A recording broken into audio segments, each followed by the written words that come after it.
langsung saja Bapak Ibu, karena kita fokusnya adalah bagaimana teknis pengisiannya, maka saya akan langsung ke demonstrasinya ya Bapak Ibu, karena takut nanti kita nggak sempat demonstrasi untuk membahas substansi atau regulasi yang sudah disampaikan Pak Ketua tadi. Baik, lanjut kita ke ini Bapak Ibu ya.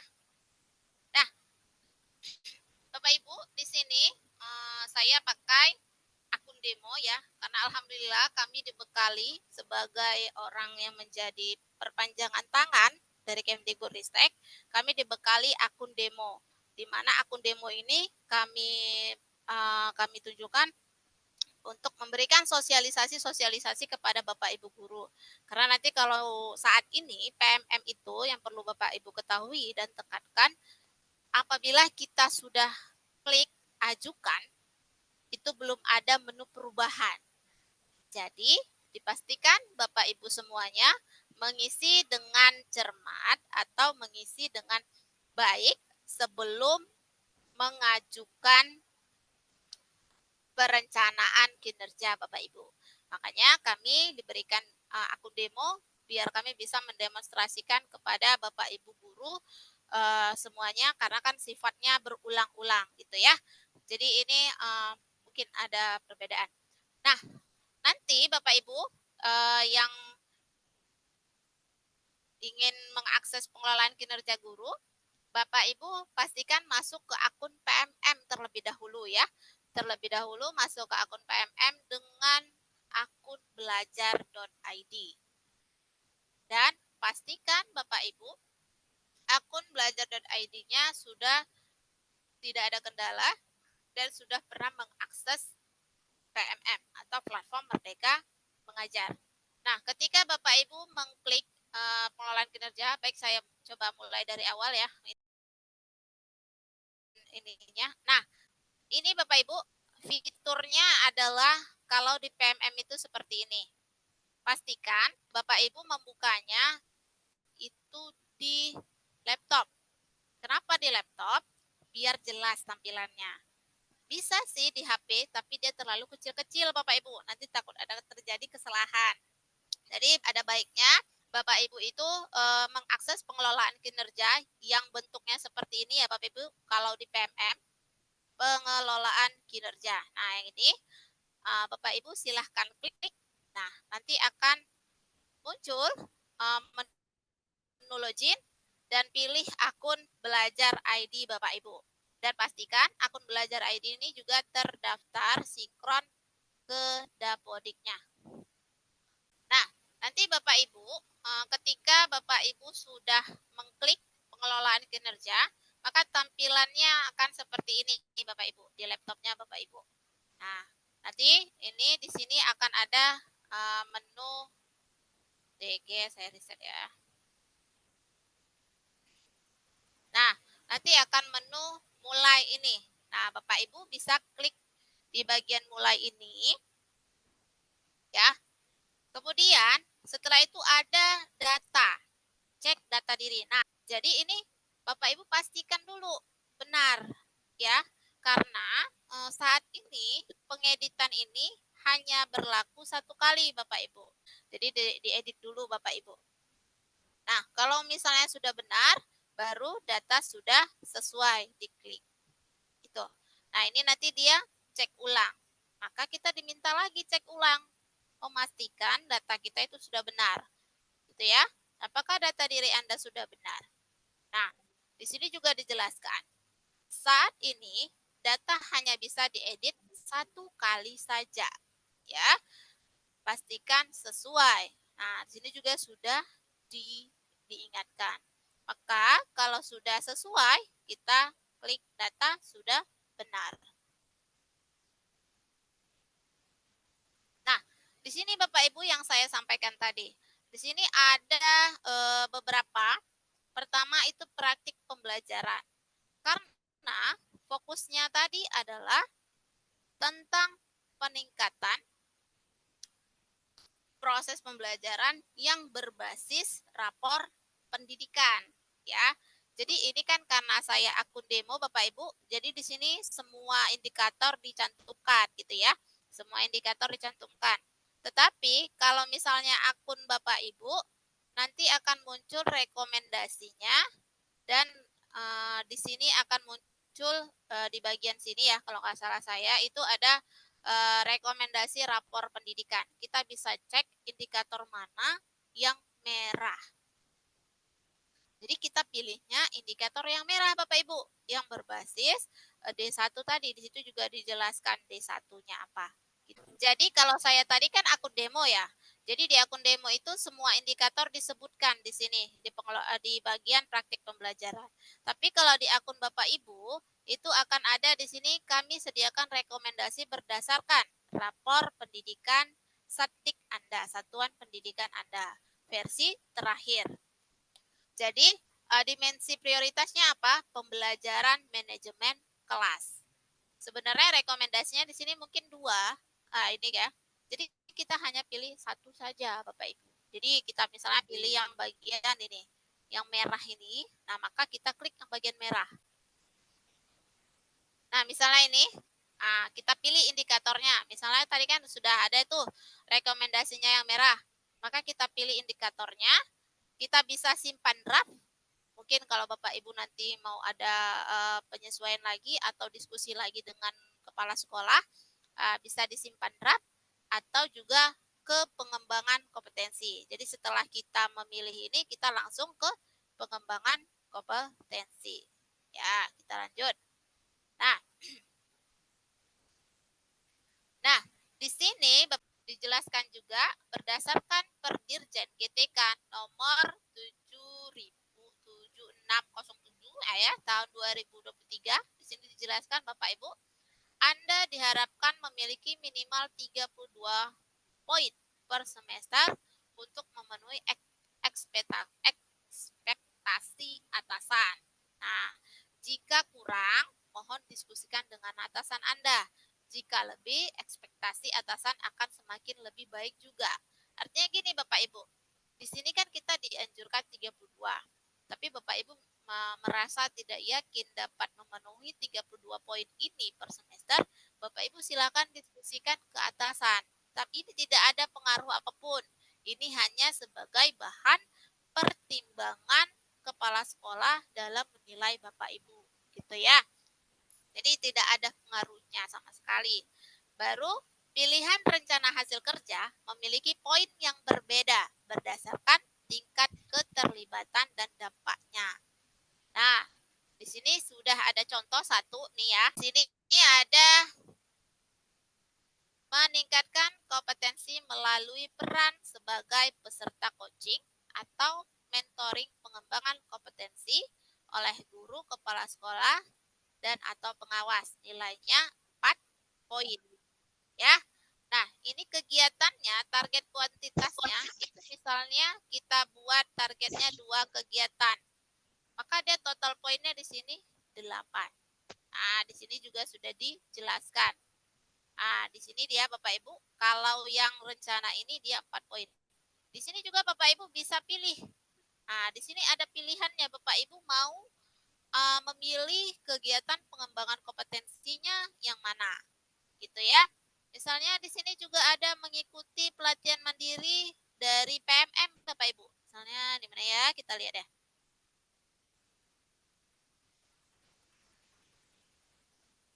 Meningkatkan nih meningkatkan kompetensi melalui peran sebagai narasumber berbagi praktik baik. Nah, ini juga bisa 8 poin.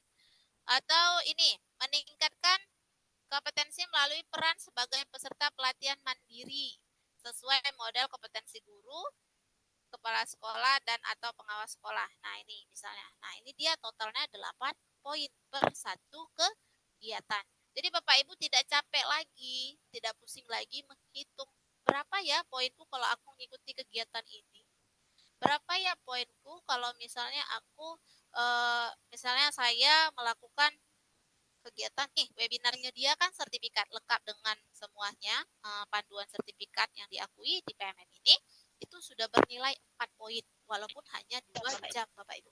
Karena minimalnya adalah itu 2 sampai 3 jam untuk yang dapat 4 poin. Kayak gitu ya, 4 kali 4 kegiatan gitu.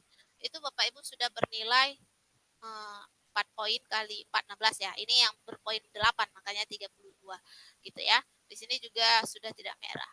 Jadi Bapak Ibu tidak susah lagi. Nah, ini Bapak Ibu rencanakan dan ini nanti akan disetujui. Nah, ini ada sudah 2 ya. Sudah 2. Ini poinnya masih 12 karena di sini dia yang di atas 8 poin, yang sini 4 poin. Jadi 8 tambah 4 itu 12 poin yang baru terhitung dan kurang 20 poin. Maka silakan Bapak Ibu tambahkan. Ya, tambahkan rencana hasil kerja, silakan dipilih di bagian klik sini. Nah, Bapak Ibu pilih yang mana yang akan Bapak Ibu lakukan selama 1 semester. Dan kegiatan ini yang disusun di PMM ini adalah kegiatan semester berjalan. Misalnya Bapak Ibu ini kan semester genap ya, dari Januari ke Juni. Maka kegiatan atau sertifikat yang bisa dibukukan di PMM ini itu yang rentang waktunya Januari ke Juni 2024 gitu ya. Jadi tidak ada bisa misalnya ada CGP 2020 ya, ada sertifikatnya itu kan poinnya 128 tuh ya. Itu sudah tidak bisa lagi dicantumkan di sini Bapak Ibu karena itu sudah lewat ya.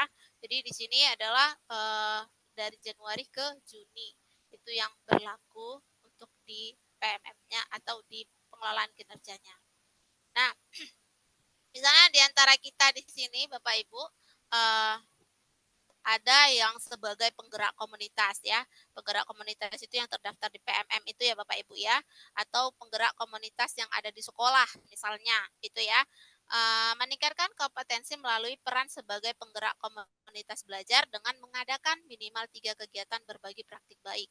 Ya, jadi Bapak Ibu kalau misalnya ada di sini penggerak komunitas itu melakukan webinar atau berbagi praktik baik itu selama 3 kali dan ada sertifikatnya, ada apanya? Buktinya itu Bapak Ibu bisa cantumkan dan poinnya itu 36 poin. Gitu ya. Ini yang untuk guru penggerak PPG juga itu juga nilainya 128 poin. Gitu. Jadi ini dia poinnya berarti kita tambahkan misalnya ini ya. Nah, ini bisa ditambah misalnya 2 kegiatan atau 1 kegiatan gitu ya. Jadi ini tidak masalah sih Bapak Ibu. Nih. Oke, ini misalnya kita 3 kegiatan. Nah, jadi poinnya itu kalau sudah 32 di sini tidak merah lagi. Nah, kalau Bapak Ibu merasa sudah cukup dengan poin 32 karena kita kan minimal 32 ya. Itu silakan Bapak Ibu klik simpan right jika nanti ada penambahan mungkin. Lalu kalau sudah tidak ada penambahan dan sudah merasa cukup, silakan ke tugas tambahan. Ya, lanjut ke tugas tambahan. Nah, tugas tambahan ini juga Bapak Ibu sudah ada di sini pilihannya. Ya. Nah, misalnya tugas tambahan Bapak Ibu apa? Menjadi wali kelas. Seperti saya menjadi wali kelas di sini. Ya, bentar kita lihat Bapak Ibu. Nah, misalnya saya ambil satu contoh aja lah ya nih. Meningkatkan kinerja satuan pendidikan melalui tugas tambahan sebagai wakil kepala satuan pendidikan. Ini ya, wakil kepala sekolah misalnya. Nah, ini nanti bukti dukungnya apa? Laporan disertai surat keputusan atau surat tugas. Nah, jadi dia bukti dukungnya nanti juga surat tugas berarti harus. Atau ada lagi tugas tambahannya, silakan Bapak Ibu tambahkan sebagai apa? Misalnya Bapak Ibu silakan pilih, misalnya wali kelas nih, sebagai wali kelas. Oke. Nah, itu juga disertai dengan surat tugasnya. Oke, setelah itu Bapak Ibu bisa simpan draft juga. Kalau sudah oke, silakan ke perilaku kerja.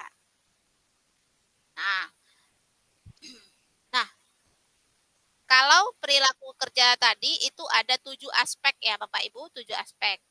Nah, di sini aspek pertama itu berorientasi pada pelayanan. Pada orientasi pada pelayanan ini, indikator apa yang paling Bapak Ibu ingin fokuskan upaya perbaikannya, misalnya gitu kan. Jadi Bapak Ibu silahkan pilih juga. Misalnya Bapak Ibu ingin memahami kebutuhan peserta didik dan berusaha memenuhinya, silahkan dipilih nih Bapak Ibu. Nah, selanjutnya, Bapak Ibu juga diminta bagaimana Anda akan menerapkan perilaku tersebut dalam kehidupan sehari-hari. Nah, di sini juga ada pilihannya Bapak Ibu. Kita sudah dipilih, indikatornya juga ada. Misalnya ini kita memilih indikator ini. Maka upayanya juga kita sudah disediakan. Dengan cara apa kita meningkatkan, memahami kebutuhan peserta didik? Mungkin dengan mengidentifikasi kebutuhan peserta didik secara proaktif. Nah, bisa kita klik Bapak Ibu. Nah, itu aspek berorientasi kepada pelayanan. Kemudian aspek akuntabel, misalnya melaksanakan tugas dengan jujur, bertanggung jawab, cepat, disiplin, dan berintegrasi tinggi. Maka Bapak Ibu klik aja. Terus upayanya apa? Nah, bagaimana Anda akan menerapkan perilaku tersebut? Di sini juga kita sudah dikasih pilihannya Bapak Ibu. Bagaimana cara kita? Misalnya melaksanakan pekerjaan sesuai dengan ketentuan. Oke. Begitu juga dengan aspek kompeten ya. Jadi di sini juga ada membantu peserta didik rekan sejawat. Pilih apa yang Anda harus lakukan. Nah, memfasilitasi. Nah, harmonis. Nah, silahkan dipilih juga Bapak Ibu. Jadi di sini sudah ada pilihannya Bapak Ibu. Upaya-upayanya juga sudah ada. Nah, ini kita tinggal klik-klik saja. Apa yang bikin lama? Yang bikin lama adalah pendiskusian upaya apa yang akan kita buat di sini dengan kepala sekolah. Itu Bapak Ibu ya. Jadi untuk Januari, per 31 Januari ini Bapak Ibu harus fokus kepada perencanaan pengelolaan kinerja. Ya, jadi harus selesai Bapak Ibu 31 Januari ini untuk pengelolaan ini. Nah, ini Bapak Ibu kolaboratif juga dan kita pilih. Nah, jadi ketika sudah ketujuh aspek perilaku kerja ini selesai, maka kita bisa simpan draft. Kalau misalnya nanti perlu perbaikan, dirasa ini kan perlu perbaikan, silahkan simpan draft. Jika sudah, maka kita ke rangkuman. Nah, kerangkuman ini, ini akan ditunjukkan hasil kerja utama, rencana hasil kerja kita apa saja, targetnya. Baru ini juga sudah ditunjukkan target rencana hasil kerja kita. Pengembangan kompetensi kita juga sudah. Ya, di sini ditunjukkan. Nah, ini dirangkum lagi ya. Hasil kerja tambahan juga sudah diperlihatkan, perilaku kerja yang kita pilih tadi juga sudah diperlihatkan di sini Bapak Ibu. Jadi kita baca lagi, kita sesuaikan lagi, oh ini udah sesuai apa belum. Ya, perencanaan saya sudah sesuai apa belum ini. Kalau belum sesuai, silakan Bapak Ibu klik ubah.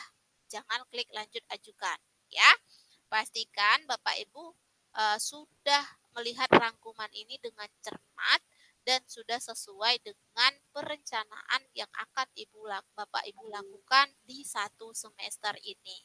Nah, kalau sudah, baru kita klik lanjut ajukan. Karena kalau kita sudah klik lanjut ajukan, ini menu ubah belum ada Bapak Ibu. Menu ubah perencanaan itu belum ada. Jadi Bapak Ibu harus pastikan perencanaan yang Bapak Ibu lakukan disepakati dulu dengan kepala sekolah. Misalnya sudah, kita itu kan, baru klik lanjut ajukan.